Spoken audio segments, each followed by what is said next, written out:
P24 news Gujarat. Surat શહેરમાં કચરામાંથી કટાયેલી pistol પાસે રાખવાનો શોખ પડ્યો ભારે। લિંબાયત પોલીસ દ્વારા ઝડપાયેલા આરોપી ગૌડા, જેમને અમુક સમય પહેલા મીઠી ખાડી બ્રિજ પાસે કચરામાંથી પિસ્તોલ મળી હતી।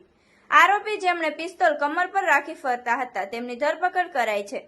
લિંબાયત પોલીસ હવે આ બનાવની વધુ તપાસ કરી રહી છે। અધિકારીઓએ જણાવ્યું છે કે આ મામલાની ગંભીરતા આંકવામાં આવી રહી છે અને પૂરતી કાર્યવાહી કરવામાં આવશે।